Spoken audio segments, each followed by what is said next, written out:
Welcome to KAMs TV, our second episode. It's great to be here. Quick apologies for everyone on Zoom for running slightly late here. We had a few technical issues connecting the channels, but we're there now. Great to have you with us as members of KAMs. Lovely to have you back. I'm here joined by the lovely Sophia. How are you? Good, thank you. Yeah, raring to go. Raring Take to two. go. Yeah. Breathe. We've had some nice chilled music to chill us It'll all out. be all right on the day, yeah? That's what they say, So right? unfortunately, our guest has had to drop out at the last minute. However, we are joined by the lovely Dr. Tamira King, who is here with the houseplant. You'll notice that was a new purchase over the weekend. How are you?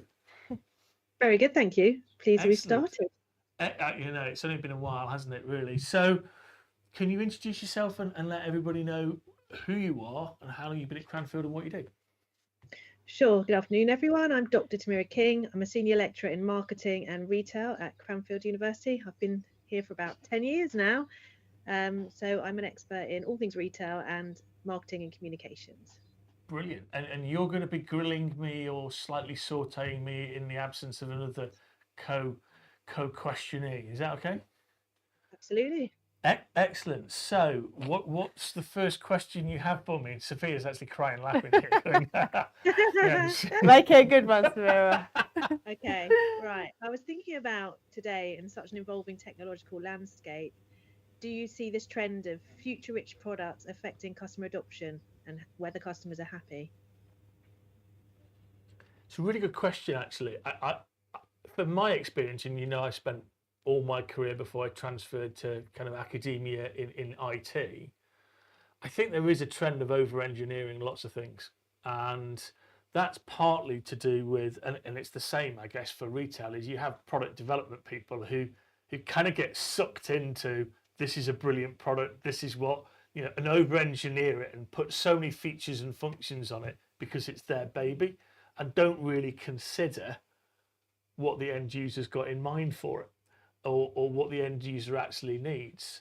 And as a consequence of that, lots of things come out now and not everybody wants to or needs all of the features on it.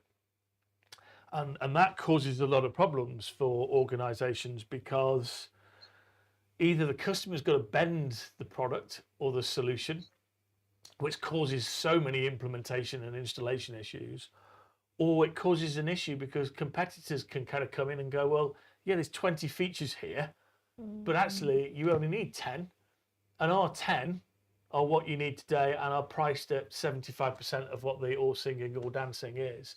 So I think it causes a considerable issue around creating friction for sales teams who are constantly having to re-explain that and reposition that with customers or potential customers. And it also causes real problems within an organization between engineering and development and R&D and sales teams and marketing because, how do I explain what this is and what this does for customers and why they need it? And I guess the last piece, and this is what Steve was going to kind of talk about, is just having a fantastic marketing message built on a really massively over-engineered product is no longer good enough. You've got to translate that into something that a customer understands. And I do believe that our colleague Javier had somebody who was looking in a PhD at all the similarities of marketing messages in IT. And actually, most of them are 70% of the same. They've all got the same wording. So it's a real problem for people to pick their way through it. So people can't self-serve. The marketing message is all singing and all dancing. But actually, the competitors are picking this apart by going, you don't need all that. You can have this, and it's just good enough. And CRM, we're going to have Steve on. CRM's a perfect example. You've got Salesforce, which has got huge amounts of plugins. I think there's 400 things you can plug into Salesforce now. And they have a whole partner website around it. But you've got Pipedrive. You've got various other competitors that are like Zoom Info that have come in and actually say, well, this product is good enough. And this is actually all that you need right now. And actually, therefore, the growth of these big organizations has been hampered as a consequence. Very long-winded answer. There's about 5 different things there, isn't there? So, but it's really interesting. I see the point. So do you think we're reaching a point of diminishing returns due to product complexity? Yeah, I mean that's big companies aren't growing as quickly as their investors and shareholders want them to do, and because there is actually this move for people to come in now and say you don't need all of this now. Another example of that is cloud computing. Where everybody was outsourcing to the Amazon Web Services of this world and driving forward with that basis. And now there's a question mark, is that actually the best model for us? Is it cheaper to be actually bringing things back into your own data center? So yes, you have flexibility at one level, but the fundamental elements around that are that you've also got increasing costs because you're basically buying more and more services. It's like a subscription. We buy more services on Netflix and various stuff. Your family do, my family do. And then at some point you look at that and go, do I need all of this? Can I turn some of this off? Can I change some of this around? And therefore you lose customers or you lose that market share. And it does. I think it absolutely is. But you're in retail. None of the answers that corporates need to find are not actually being addressed by customers and consumers right now. We all buy in a certain way, in a certain model, and actually that's where corporates have got to think about things. They've got to continually wow their customers, bring them new things, bring them new innovations, bring them new content if they're going to keep them with them. And there's a big shift, I think, that we've got to learn. Because everybody's a consumer. Corporate buyer is a consumer by bias.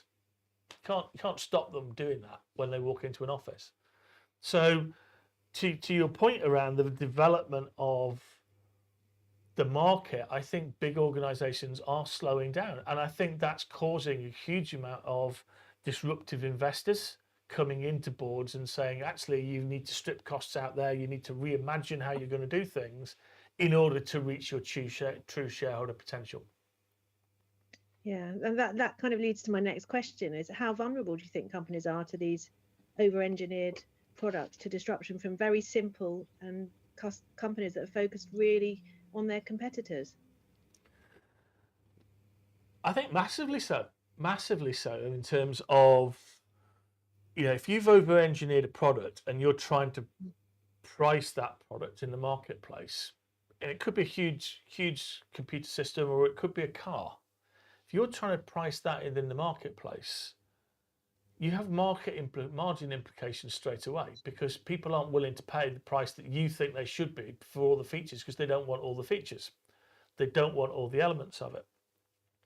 And so consequently, you get having this other issue around margins, which then put the company under pressure because they're not getting the expectations. And then consequently, you've got to change some stuff around again and say, how do I look at how I change some of those things to be more focused on going to market in a different way? So let's take the car example. Yeah. There are manufacturing ways that you go, it's actually better. I don't know what car you drive, but I know that Chris was talking about BMW, and BMW make everything now with everything on it because it's cheaper to do. But what they don't do is they don't try and oversell it at the point of purchase. So if Sophia comes in, I'm not trying to sell it's got all of these wonderful features. But what they've figured out actually is because all the software's on it and the features are on it, they know how to ring you up now 3 months down the line and say, we noticed you've been trying to find this button and turn something on. Do you want to buy that feature right now for £10 a month? And you go, yeah, okay, that's £10 a month. I'll buy that feature. I'll buy something else within the car. And so what BMW have done is taken the Netflix, the Sky, the kind of subscription model and gone, we're not trying to force the product over-engineered down people's throats straight away, but actually what we'll do is we'll shift the full product and then start to upsell. And who knew that a car could actually be a user experience to a degree in that way? Yeah. So I think companies have got to think about things in a completely and utterly different way in order to continue to grow. Jet engines is another example. No one buys a jet engine anymore. You pay for the number of hours that you use. And again, that's a very different way of actually how do you it's a massively sophisticated piece of equipment, but it's not an asset transfer anymore. Somebody's had to think about it in a really, really different way in order to outgrow some competitors that are coming into the market. If GE wants to outgrow Rolls-Royce, it's got to make itself easier to do business with and easier for people to consume the technology that they've got.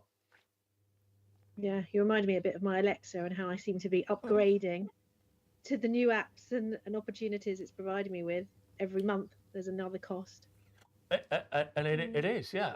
But that is how the world of corporate, actually, you've raised a really great point there, is having to think about things now, because the one thing that we can all hold our hands up to as a bias is we are all consumers. You're laughing at me. Why?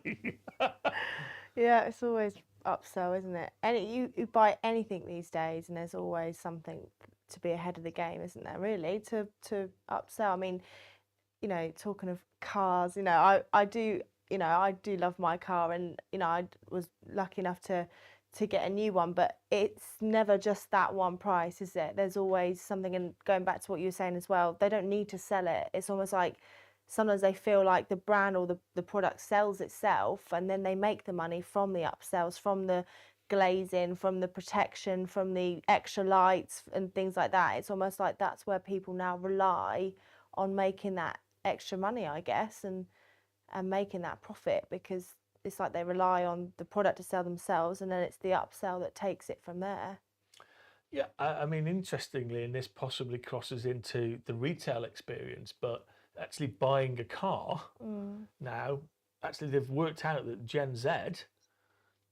What's Gen Z? That's a good question. Go on. The young. Okay, I'm not young. The young people that I am not one of anymore.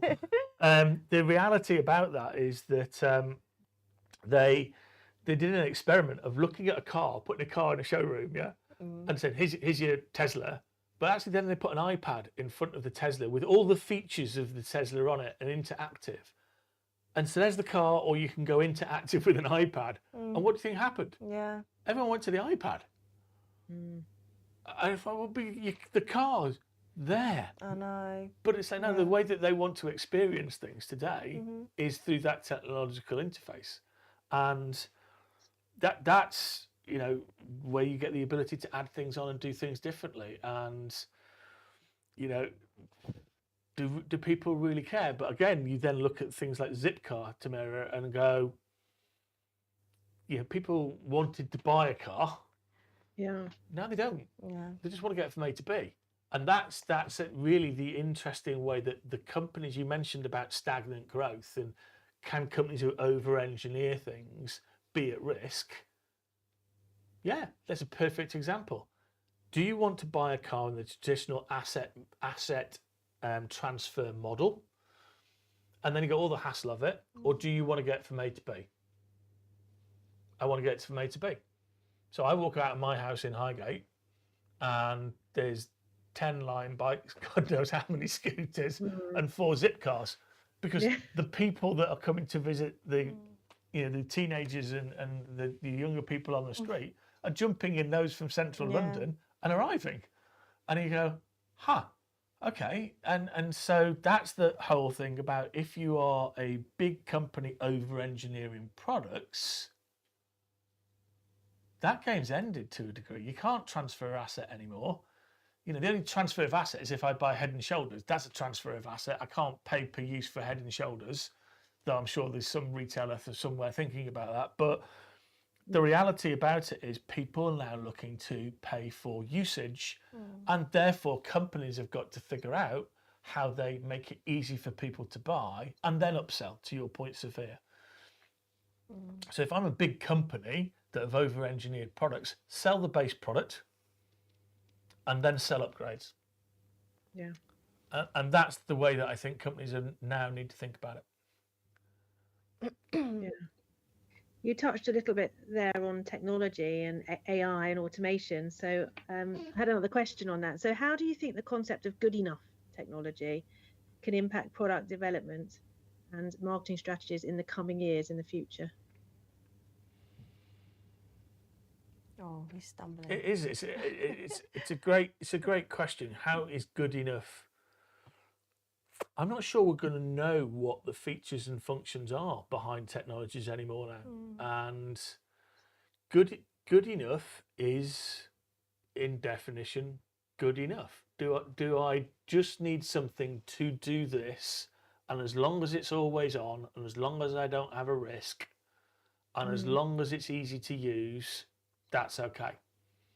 And when we think about the economy, how many companies are in the SME bracket in the UK? I mean, 95% of our economy is SME driven. And so they don't need all of these massively over-engineered products or sophisticated products. And the other thing that I would argue is, because everything's becoming kind of subscription and SaaS-based, software as a service or something, what you're basically doing as a set of users is going, I'm not really that worried about whether the technology really works, because I'm going to fail fast. And if I fail fast, I can go and pick another technology. I can learn from that.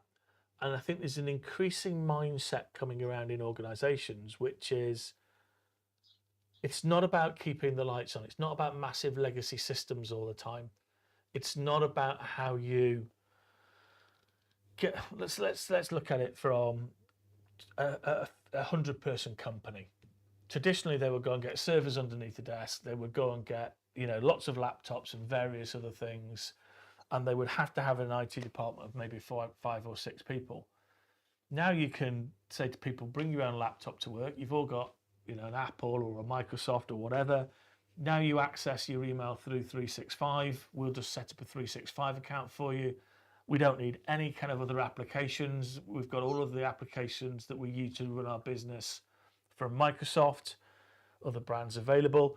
So you kind of look at it and go, all of that's gone. That 5 people IT department's down to one person who just inspects what licenses they get and make sure those licenses are distributed.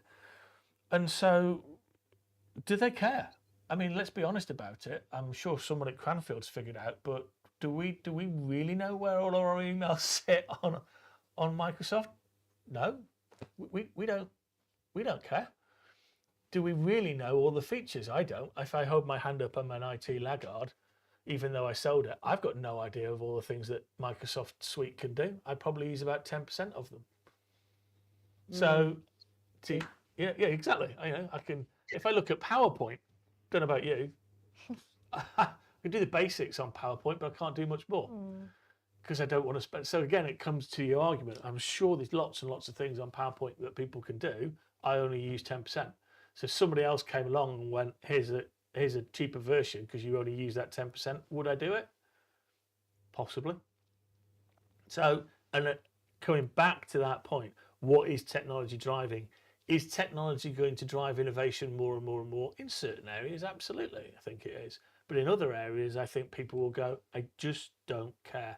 I just want it to work, and I just want it to be good enough. And if you can do those two things, I'll be all right. What do you think, Sophia? Yeah, no, I agree. I think, AI technology, these things are always up and coming and changing and evolving. And I think with the world of marketing, it's keeping up with the trends, keeping up with, what is being spoken about and how people can enhance their businesses based on AI and technology and using them elements to keep them going and keep them running, basically. I think, yeah, ever changing, ever evolving, and it's also keeping up with those trends that makes the difference. Because like you say, there might be a cheaper version, but you might be best off staying with PowerPoint, but you just don't know the features. So I think it's keeping up to date with technology and how it works and finding the best route for you and what works best for you and your company or you and your team. Especially with marketing, things, do change. There's platforms that we use, Tamira, you'll know well, and websites and systems and softwares, and they do change and they do update, and it's just learning how to use them for your benefit, really, I guess. Yeah, I think there's also an interesting thing around the kind of way that technology can impact certain industries and fields. So, I mean, part of the company that I used to work with actually did a lot of facial recognition. It did a lot of video surveillance. So if you think about, obviously, and I mean dangerously encroaching into your world here of actually what happens in retail, but is there an opportunity in retail to be able to actually monitor people's footfall in a store, monitor basically what products they're stopping and looking at, and then actually go, well, actually, if I've got their phone number or an ability to actually get to them, then ultimately I can ping them a discount or a coupon for that product right there and then, which might enhance them and make them want to buy it. I think there's some really cool things that could happen around that. Yeah. I mean, that could innovate that industry in a massive way. The technology's there, but it's not necessarily joined together yet. But I guess that Yeah. technology is online, isn't it? Things like Amazon, cookies, when you're looking at certain things. Even me on, beauty makeup websites, of course, Same you'll with look. me. I'm I on thought a lot so. of beauty and makeup I websites. did think so. Huge amounts. But even that, you look at something and I'll get an email that says you've left something in your basket, or, we saw you were looking at this, or, I think a lot of online has that ability rather than retail. It must be harder for retail. I mean, many years ago, I worked on, some makeup counters and things. Like, I say many years ago as if like it was hundreds of years ago, but like, yeah, a few years ago, obviously, it was different with retail. You didn't have, I remember before we used to write our sales literally on a pad, like on a book, and we'd then calculate our commission and things from physically writing it down. Whereas now they've got iPads and it's all done differently. But I think it must be harder for retail to keep up with that kind of thing of being able to use technology to upsell and sell, because I can just literally go on my phone and then get suggested something, get an email to say this is launching on this day, and already be on a wish list for it or a wait list. That must be so difficult in retail to be able to secure them sales now for people that do work. And I'm just using makeup as an example, but retail of them counters, because you've just got to chance that footfall of people that are just walking through that just might so happen to look at something. It must be a totally different world now, Tamira. I mean, Yeah. it must be. Yeah. Just sorry. So yeah, I You was going go. to Yeah. reinforce what you said, which is we've done some research on digital TVs in shopping centres, like in Harrods. They've got a whole wall of digital experiences, and if they track somebody's heat and movements around the store, which they can, and they can see that nobody's going to the milk, but they know on the EPOS system that milk's going off, then they can put a promotion on the digital technology within the store to try and generate footfall to the areas of the store that are empty. So there's an interesting join up of the different technologies. Andy was talking a bit then about geotechnology, which wasn't very popular. So you walk past the cinema and suddenly you get a text to your phone about, money off for the new film. But consumers don't seem to like that. I think they see that as intrusive. What I think though is really fascinating. It's back to consumer bias. Is everybody experiences that. And the one thing that, I mean, that I'm passionate about B2B sales and customer engagement. The reality of that just by osmosis seeps into everything else within the world, because you can't be somebody who is, I'm going to talk about my own addiction here, which is Amazon. But you can't be somebody who's Amazon with complete visibility, lots of reviews, ratings of the product, comparisons of the product. You know exactly where the product is in the supply chain. You know it's coming out to you. You know you're going to get it next day. You know all of those certain things. Then you go into a corporate environment and you've got a product. It's not clear what the use case is for it compared to what you need it for. There's very, very little actually clear evidence of reviews and everything else. You're only going to put the good reviews up anyway. So you haven't got that level of trust and transparency. And then if you actually do put the order in, the visibility of where it is in the supply chain is gone. And I think to the point that hampers growth of companies as well. It's the way in which people fully expect to buy today. And I was reading a really interesting book called We Sell. And I thought I was going to start out with that book. It's a Matt Dixon rehash. Sorry, it's a rehash of Matt Dixon's Challenge a Customer. But it wasn't. And what it was actually saying is that the game is now up to sell in the way that you want to sell. You have to let someone buy in the way that they want to buy. And it's like, and then you've got to enable them. So actually all sales forces going forward have to be almost individual buyer enablement teams. Yeah, how do I enable that person to understand what my product does, understand how it makes the factory go faster, understand basically how it's a user experience and what's going to make them, and basically help them explain that to everybody else in their company. Because the deal never gets done when the salesperson's in the room. And it was like, wow, that was a penny drop moment. It never gets done. It gets done when the internal team of 10, 20 people meet. So who's going to be there to argue for yours? So back to your first question, if they don't understand what product features and functions and what benefits and outcomes that they're going to get at the right price point, deal's not going to get done. Yeah. So it's really interesting because you're talking about sales teams. So how do you think they can communicate this like feature-rich products without overwhelming customers? I'm not sure about the overwhelming. I actually think about it from the perspective of trying to re-engineer the conversation. The reality about it is that, and I talked about this, so my employer, when we were prepping for the call, and we do prep, by the way, just as a little aside. The reality is that I work for a company that used to bring out data storage discs. So think about CDs. That's effectively what they look like. They had thousands of them in a big rack, and you put data onto them. And we'd have people who were in engineering who would go, we've just made a disc that's 4 times bigger and goes 6 times faster. And the sales team would be going, and? Well, yeah, but it goes 4 times bigger and 6 times faster. Right? So that's our entire marketing strategy. Look, we've just made a bigger, faster gizmo. Right. Actually, what you've got to figure out is, what does that do? And then the marketing people have to align it and have to align it to industry use cases.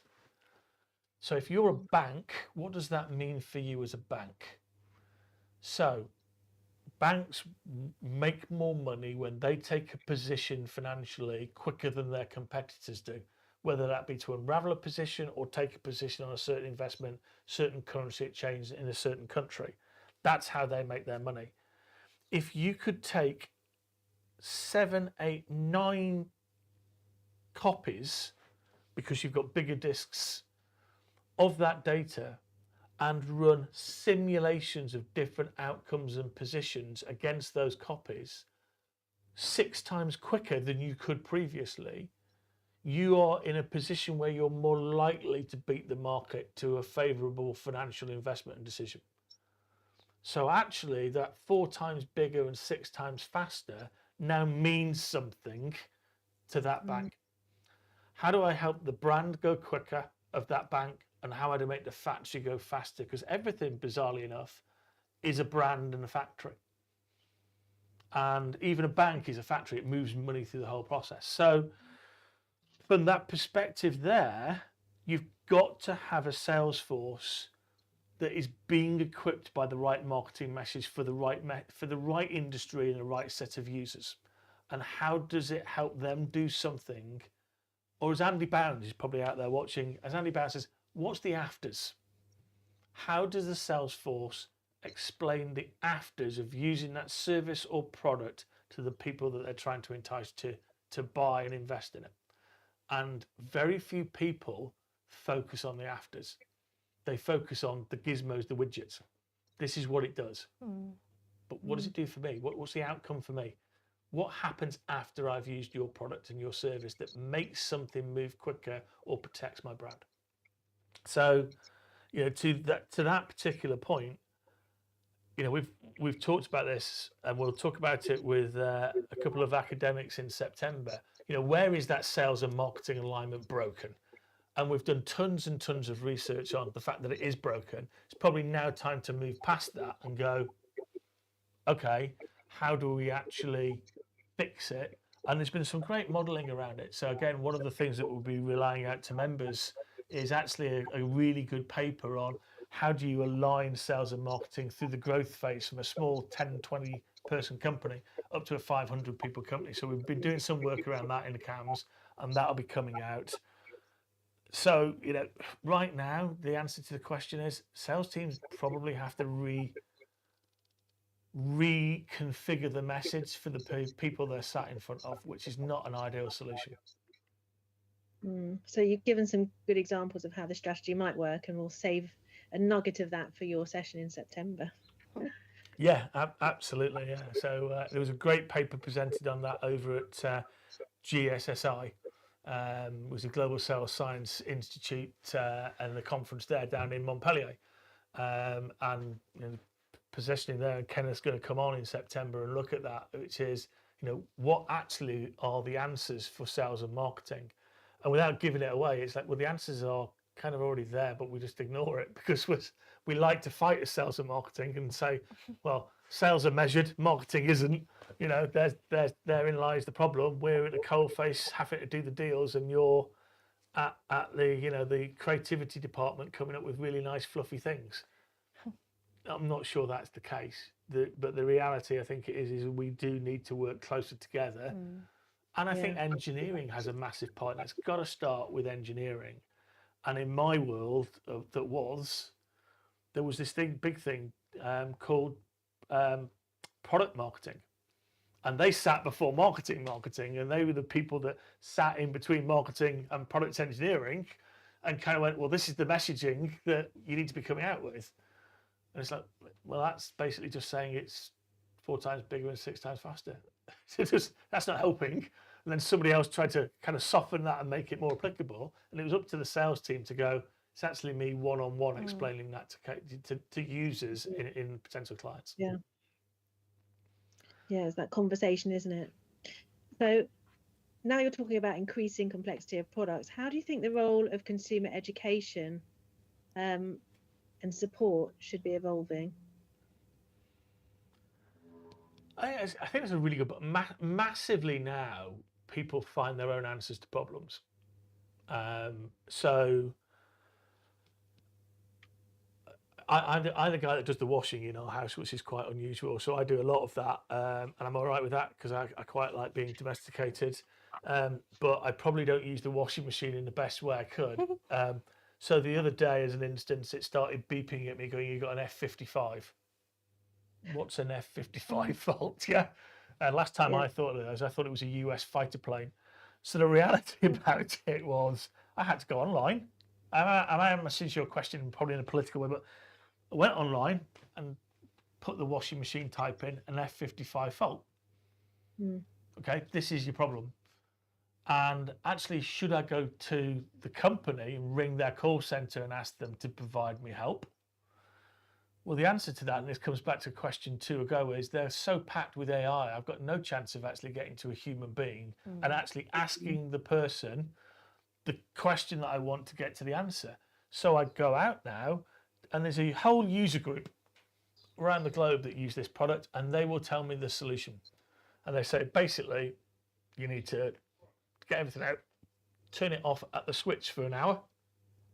That will reset all the software. And then fundamentally you can turn it on again. Wow. Okay. So educating users these days, actually companies have lost out, I think, on that to a huge degree. And the actual communities of users have taken over and started to provide answers because companies weren't at the forefront of being able to do that. And I think that technological advancement in theoretically dealing with people has made that problem even worse. Utility company yesterday, I've got a problem with a meter. The only way I could talk to the utility company was through an AI bot. And I didn't get to the outcome that I wanted. It said, we'll give you a range of appointments between this date and this date, which, and we'll see you then. Hang on, I can't just stay at home for 5 days and hope that you're going to call. So I think there's a downside to the technology as well. As we try to become more efficient, that's actually going to make the problem worse because it detaches the customer from the source of education that is needed. And, there is a time when fundamentally the customer, the consumer, whatever way, is going through, should I buy this product or not? And they get to a point, and it's particularly in B2B, they get to a point where they go, I know I need to do this, but then they get hit by fear because the risk of making that decision could flow back on them. And then actually what needs to happen is, how do people then take on this kind of trusted advisor role to help take risk off the table? Great book, Matt Dixon, Jolt Effect.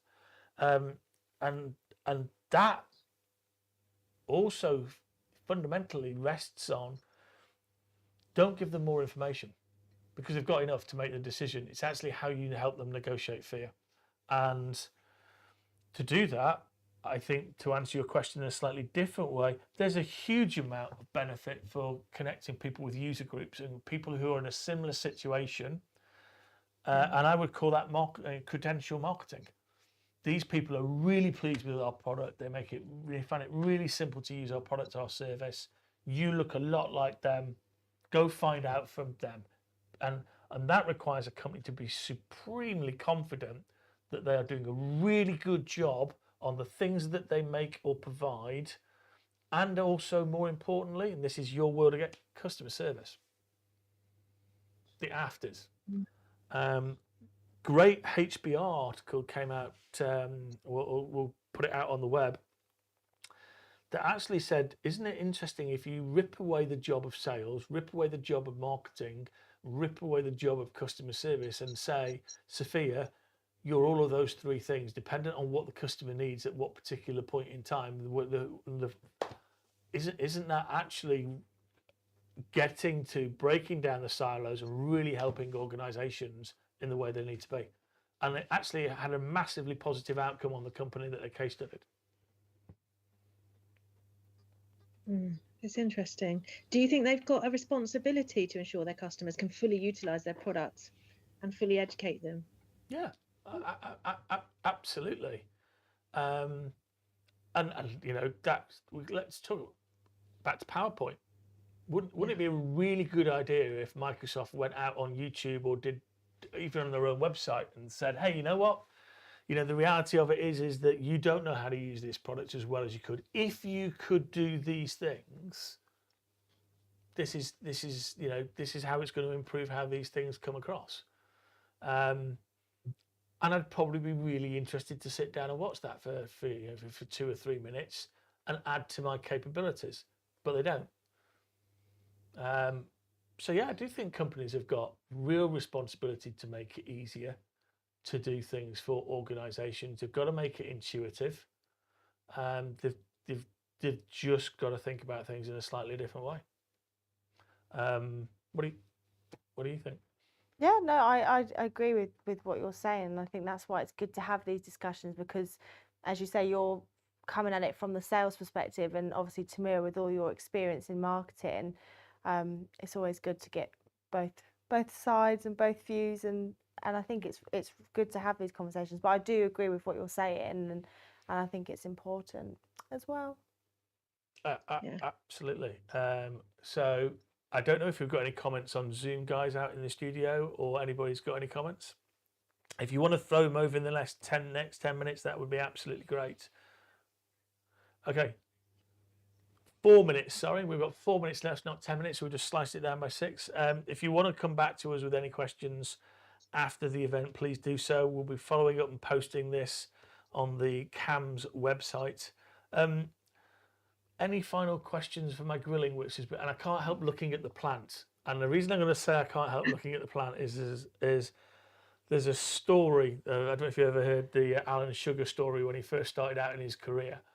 And he basically his job was to kind of go around all of the plants because he was working in steel and actually ask for them for their returns. And he offended one of the plant managers. So his boss called him into the office once, sat him down, and he went, we've had a complaint from the plant. And he turned around and looked at it. He went, I'm not surprised, you should water it more.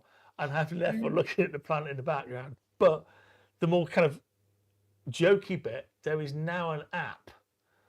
We talk about technology. There's now an app that you can take a picture of a plant on your phone. And tells you what flower it is. It tells you actually what the problem is. Oh.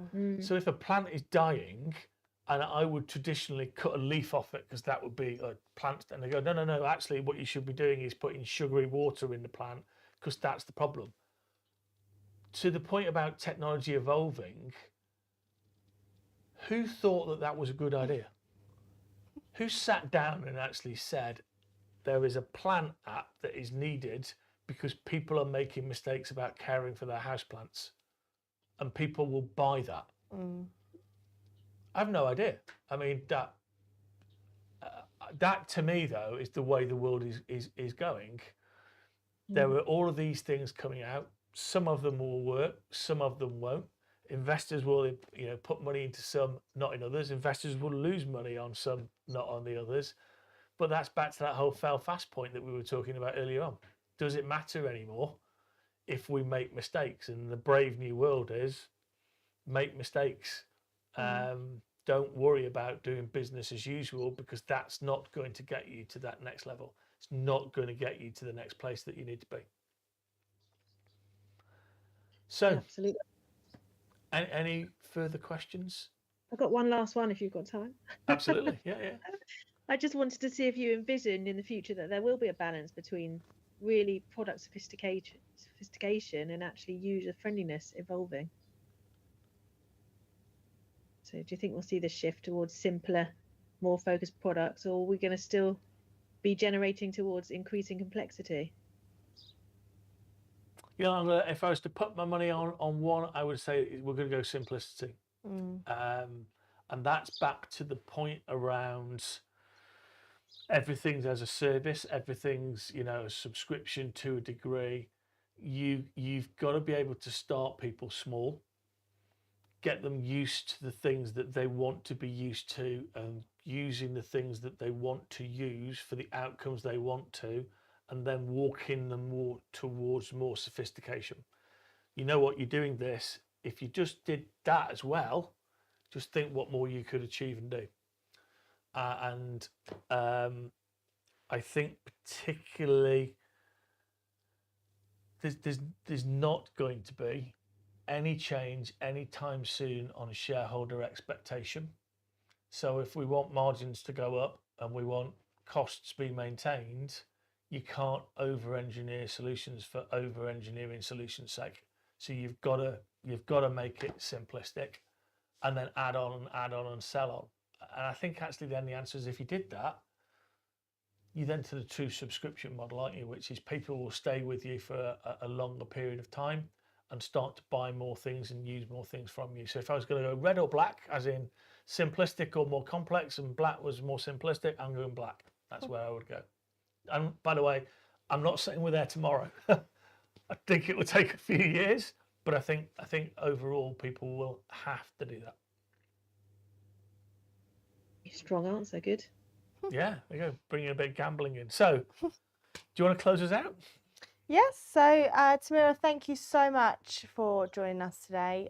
We'd love to have Tamira on again, wouldn't we? Absolutely. On the sofa next time. Thanks for having me. It was a pleasure to be with you. Yes, I work closely with Tamira. Anyway, so it's always lovely to see her. So yeah, thank you for your time, Tamira, and your questions. Hopefully... Yeah, I'm going to go and cry quietly in a corner now because some of those are a bit sticky. I know, I did giggle a few times, like, but yeah. Okay. Yeah, no, but yeah, it's always good to have you with us, Tamira. So thank you very, very much. Thank you. Thank you, Andy, as always. Not a problem at all. And thank you for joining us. As we say, Andy said, we will have this uploaded for you onto the KAMs website, alongside, I guess, some reading materials. Yeah, reading materials and a couple of the reports as well that we were talking about. Yeah. We also have to go on there a great piece of work that Professor Javier Marcus and Richard Brooks did around AI in sales. So we'll put that out there. And a shameless plug. Oh, here we go. Is fundamentally there is a thought piece leadership coming out around to the thing we've been talking about around sales and marketing alignment in the SaaS marketplace, coming out from the two of us around that. So we'll have a plethora of things to be you to be reading on your sun lounger, wherever that sun lounger may be. It will be great, I have no doubt, and you'll come back in September raring to go on everything else that you could get from us as well. So yes, it's goodbye from you. It's goodbye from me. It's goodbye from you. And it's goodbye from Dr. Samira Bye Kang. from me. So Thanks for having me. Yeah. thank you all for right. everyone. Bye bye.